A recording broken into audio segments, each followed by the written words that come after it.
My parents invited me to a casual lunch, then told me to sit at the bar because the booth's just for immediate family. While my siblings passed fries and laughed, I smiled, walked to the host and said, "Actually, I made the reservation. Please close out the booth under their name." 20 minutes later, my dad barked, "$1, $600 for what? Who ordered lobster?" The text message arrived on a Tuesday morning, deceptively innocent. "Casual lunch, just us. Can't wait to catch up.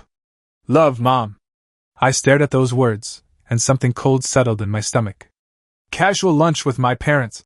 That phrase was like a clown inviting you into a dark alley, too cheerful to be safe. In my family's vocabulary, casual meant they needed something, and just us meant I was about to be cornered. Still, I showed up.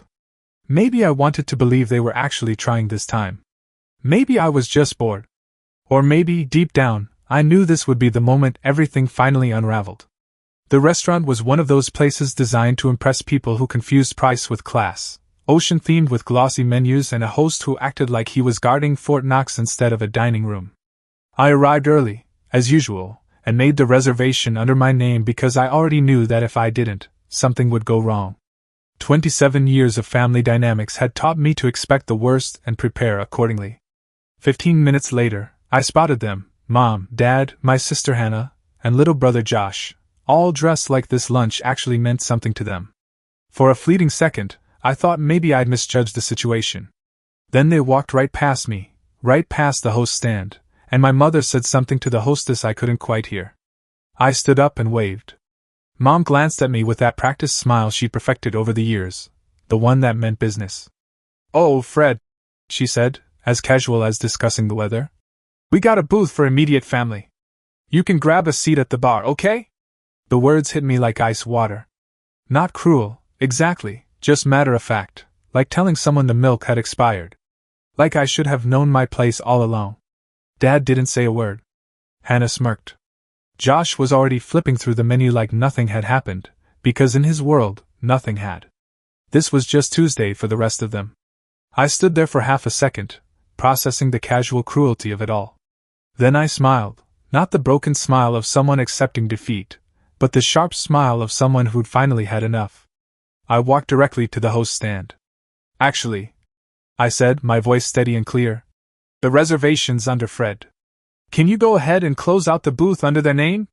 The hostess blinked at me like I'd spoken another language, then looked back at her tablet. When she found the reservation and saw my name, understanding dawned in her eyes. She nodded. They were already seated. They'd ordered drinks. They were mid-conversation when the server returned to inform them that their booth was now closed out. I watched as they were shuffled off to the bar, where the only available seats were split up and noisy. Then I sat down in the booth they'd been so eager to steal from me, and I feasted. Lobster. Oysters. Caviar-topped flatbread. Wine. I didn't even like wine, but I ordered 2 bottles for my table of 1. I dragged the meal out, savoring every bite and every minute. Dessert alone took 40 minutes. When the bill came, it was obscene, $1,600 for lunch. I had it charged to the original card on the reservation, theirs. On my way out, I passed Dad at the front, holding the receipt like it was a court summons. $1,600 for lunch? He barked. Who ordered lobster? I didn't look back. I just thanked the hostess and walked out. I figured that would be the end of it, a petty little win, a minor correction for years of being treated like I was optional. But I was wrong. That lunch wasn't the end of anything. It was the spark that would burn down everything they'd built on my back. A week later, Hannah called in a panic. Her tuition payment hadn't gone through. I didn't answer. The Monday after the lunch incident, I got a text from Hannah, no greeting, no punctuation, just, "Tuition didn't go through, is there a glitch or something?" It actually made me laugh. Like I was her secretary. Like her world freezing up was just some minor inconvenience on my end. I didn't respond. 2 hours later she called. I watched the phone ring, then flipped to voicemail. 30 minutes after that, Mom tried. Then Dad. Then Hannah again. Eventually, the calls stopped for the day. I figured they'd give it 24 hours and then start spinning it into my fault. I was right. Tuesday morning brought an email from Mom. Not a call, not a "Hi honey," but an actual formal-sounding email. Fred, we've been notified that Hannah's tuition payment has not posted. Please advise if there's a processing delay. Please advise. Like I was their customer service department. They had no idea I'd cut them off. Not out of spite for the booth thing, that was just the final push. The truth was, I'd been quietly funding part of Hannah's college expenses for over a year. No recognition, no thank you. They expected it. Worse, they assumed it, because I had a steady job, because I didn't have kids, because to them, I was just the one who could afford it. So I stopped. I removed the payment method. I called the financial office and told them to revoke my access. When they asked if I wanted to notify the student, I said no. That felt good. By Friday, things were unraveling fast. Dad left a voicemail where he tried to sound composed but couldn't help slipping in a little threat. This isn't the kind of behavior we expect from you, Fred. Family helps each other. Don't make us rethink our relationship. That line stuck with me. Don't make us rethink our relationship. As if I hadn't already spent years rethinking it. As if I was the one who needed to win back their trust. Then came the guilt text from Mom, screenshots of Hannah's online portal, overdue amounts circled in red like she was my accountant. One had a caption. This will affect her future. Please reconsider. I didn't. The next week, Hannah got dropped from 2 classes. She had to leave her dorm and move back home temporarily. Mom sent me a picture of her in the kitchen unpacking a box. No caption, just the image, like I was supposed to see it and break. Instead, I saved it. I'm not sure why. Maybe as a reminder. Then came the panic phase. My parents realized they didn't have the money to cover what I'd been paying. Dad suggested pulling from my old college fund, which was hilarious considering they drained most of that to pay for Josh's private school tuition years ago, a decision they said was for the whole family's future. I knew they were truly flailing when Hannah herself tried calling me at midnight one night. I let it go to voicemail. She left a message, voice all cracked and rehearsed. I don't know why you're doing this, Fred, but I didn't do anything to you. I've worked hard. I'm just trying to finish school. Please. And still, no one had said sorry. No one had acknowledged that lunch, that booth, that stupid, cutting line. You can sit at the bar. They weren't sorry. They were just afraid. Good. Because that was just the first string I'd pulled. There was more to come, more than they realized. And next time, they wouldn't just be short on tuition. They'd be short on everything. 2 weeks after Hannah moved back home, the text stopped being passive-aggressive and turned into something worse, polite. Mom started texting me like I was a potential donor. Dad sent vague questions about my availability for a quick chat. And Hannah just went silent altogether. That silence was louder than anything. She wasn't the type to keep her mouth shut unless someone told her to. I ignored every message, every email, every call. Then I started digging. I went through my bank statements for the last 6 years. It was all there, every temporary loan I'd sent them because of a cash flow issue. Every time I'd covered Hannah's textbooks or Josh's summer program, every month I'd chipped in for groceries when Dad was between contracts. All of it, documented and dated. No one had ever kept track except me. I listed every item on a spreadsheet, dated, noted, color-coded. By the end of the week, the total came to $48,612.89. No interest, no repayment plan, no thanks. I had it printed and bound. Nothing dramatic, just a clean cover page with the words, "Reimbursements pending." Then I set up a dinner. I made the reservation myself, chose a quiet restaurant where my family couldn't pretend to know someone to get better service. I told my parents we needed to talk and that I wanted to include someone else this time. When they showed up and saw my grandfather at the table, they paused. Grandpa rarely came out for anything other than holidays. He was Dad's father, a retired contractor who never sugar-coated anything. Sharp, silent, observant. He didn't even take off his coat until we all sat down. I ordered first. I didn't wait for them. Then I slid the packet across the table. "What's this?" Dad asked. "Records," I said. Mom raised an eyebrow and opened the first page. By the second page, her mouth was pressed into a thin line. By page 3, she was shaking her head like I was rewriting history. "That was a gift," she said. "No," I replied. "You just never paid me back." Dad looked at the total and made a sound like a scoff caught in his throat. This is ridiculous. Grandpa stayed quiet the whole time, just reading page by page. When he finally looked up, he asked one question. Are all these numbers real? Yes. Did they ask you for this money? I nodded. Sometimes directly. Sometimes they just let the situation corner me. He sat back, took a slow sip of water, then looked at Dad. Then he's not the problem. Mom opened her mouth, but he cut her off. I've already rewritten my will. If either of you expect $1 from me after what I've just read, forget it. You'll get nothing until this is repaid, fully, with proof. The table went dead silent. Dad leaned forward, probably about to argue, but Grandpa just waved him off. Then he turned to me. Did you keep helping them because you wanted to, or because you thought you had to? I hesitated. Because I didn't think anyone else would. He nodded. That's exactly how they keep people stuck. Then he stood up. Dinner hadn't even been served. He left a $100 bill on the table and said, without looking back, "Call me when this mess is cleaned up." After he left, my parents sat there like statues. For a second, I wondered if they were actually going to apologize. But of course not. You didn't have to humiliate us like that, Mom said. And you didn't have to treat me like an outsider at that lunch, I replied. But you did. Then I got up and left. I didn't even wait for the check. I knew they'd be paying this time. And that was only the beginning. They were about to find out just how many things I'd stopped paying for. After the dinner with Grandpa, things went quiet, not peaceful, just still, like the silence right before a bridge gives way. My parents didn't call, not for days. Hannah didn't text, not even a passive-aggressive one. But I knew what was happening behind the scenes. Mom was probably digging through old emails and bank records, trying to figure out how much of what I'd claimed was true. Dad was likely fuming, trying to decide whether his pride or his bank account was worth more. Neither of them would admit it, but they knew the old playbook didn't work anymore. Then the second shoe dropped. Josh's tuition invoice came due. He was still in private high school, the same one they'd pulled me out of senior year because money was tight. I'd forgotten all about that little setup until Dad tried calling 3 times in a row one Thursday morning. I didn't answer. 10 minutes later, I got a forwarded email from the school's billing department. The subject line said, "Urgent payment reminder." I didn't even know I was listed as the emergency financial contact.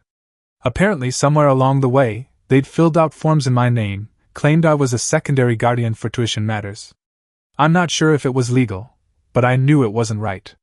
I flagged the account, contacted the school, and requested immediate removal. When they asked for a reason, I didn't hold back.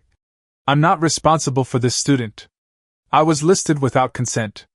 An hour later, I got a follow-up email from the school with a CC to my parents, confirming the update. That was the first crack, the first one they couldn't plaster over. That night, Mom showed up at my apartment.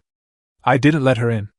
We stood in the hallway while she tried to maintain the smile of someone still pretending to be in control. "You're being really dramatic about all this," she said. "We're family. We go through things." "No," I said. "You use people." I finally stopped being useful. She stared at me like I'd spoken a different language. Maybe I had. Maybe they'd gotten so comfortable treating me like an extra set of hands and a spare wallet that the idea of me saying no just didn't register. "You're going to ruin everything," she said. "Do you think Grandpa's serious?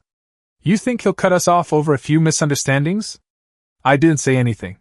I just let that silence sit, because the truth was, he'd already sent me an email, a short one. "They won't see $1. I've got it set.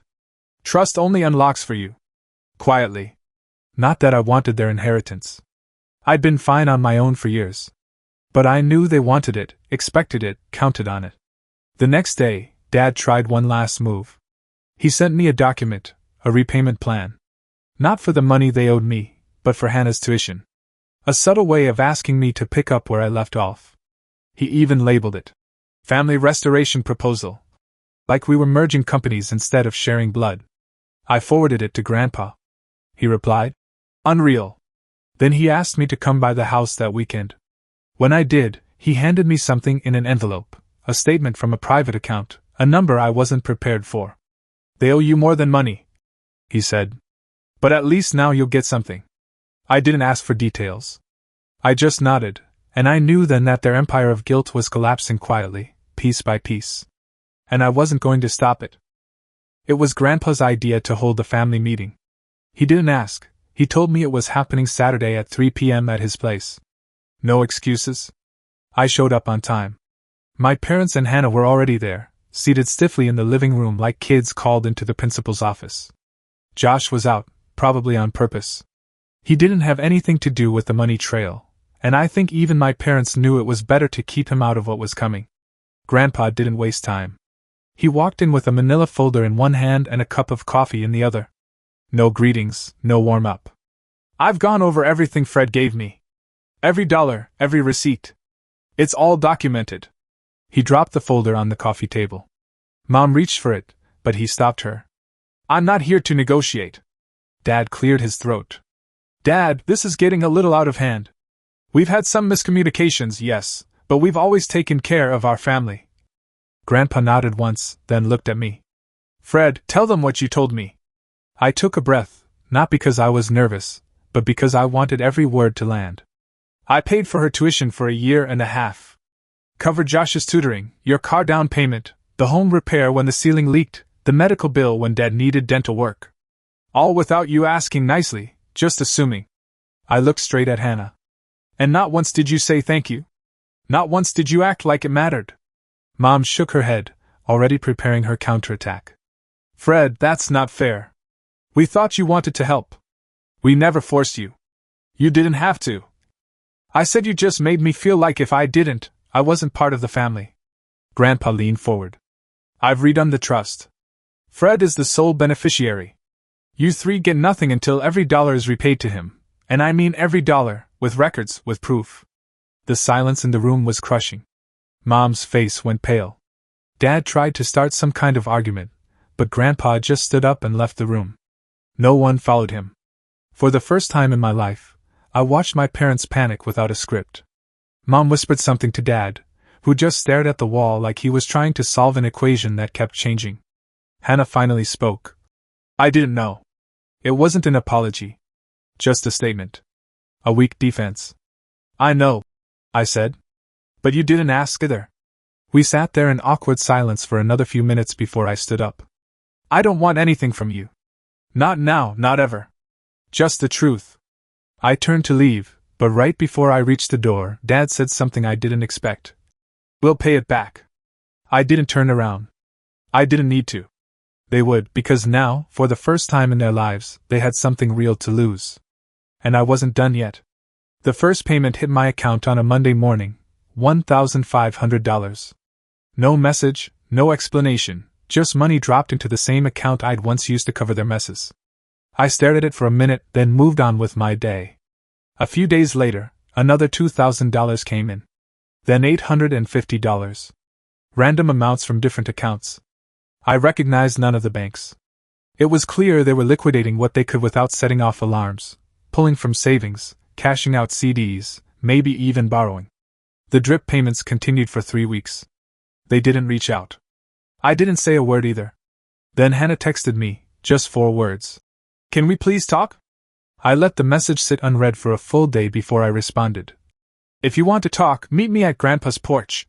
Saturday noon. No one else. Saturday came. I got there early, brought coffee, and sat in silence until her car pulled up. She walked up the steps like she was crossing a minefield. No makeup, no phone in her hand, which told me she actually wanted to talk, not document something. She didn't say hello, just sat down on the other end of the bench and stared out at the empty road. After 5 minutes, she asked, How long have you hated us? I didn't answer right away. I looked at the worn edges of the porch, the same boards we used to jump on as kids, hoping to hear them creak. I never hated you, I said finally. I just realized you never saw me. Not as a brother, not as family, just a resource. She looked down, then reached into her bag and pulled out a folded envelope. Inside was a personal check for $3,000 in her own handwriting. She'd scribbled, for Fred, in the memo line. It's what I could pull together, she said. None of it's for Mom or Dad. I nodded but didn't say thank you. I wasn't there for reconciliation. I was there to see if she'd actually show up. She did. That was something. That night I got a call from Grandpa. Saw her leaving. She looked like someone who's been made to think for the first time in years. I don't know what she's thinking, I said. Doesn't matter. You do. Then he told me something I didn't expect. I talked to the lawyer. The trust stays yours, but there's a clause now. He explained it simply. If my parents repaid every cent and submitted a signed letter admitting fault, no excuses, no spins, I could choose to share the inheritance with them. Not automatically, just if I wanted. But don't tell them that, he said. They need to learn that bridges don't rebuild themselves. I laughed. They'll never do it. He was quiet for a moment. I don't think they will either. But maybe Hannah will. By the end of the month, over $15,000 had been returned. No apologies, just damage control. My parents didn't want forgiveness, they wanted leverage. They thought money would fix what years of entitlement and silence had corroded. It didn't. They never once said the words, "I'm sorry." So I stopped waiting for it. I moved to a different apartment, cut them off entirely, even changed my number. I kept the paper trail, kept the receipts, and kept the trust documents in a locked drawer. I wasn't angry anymore. I wasn't even hurt. I was done. For the first time, I understood what it meant to draw a line and hold it. I wasn't their backup plan. I wasn't their fixer. I was Fred, and I had finally walked away clean.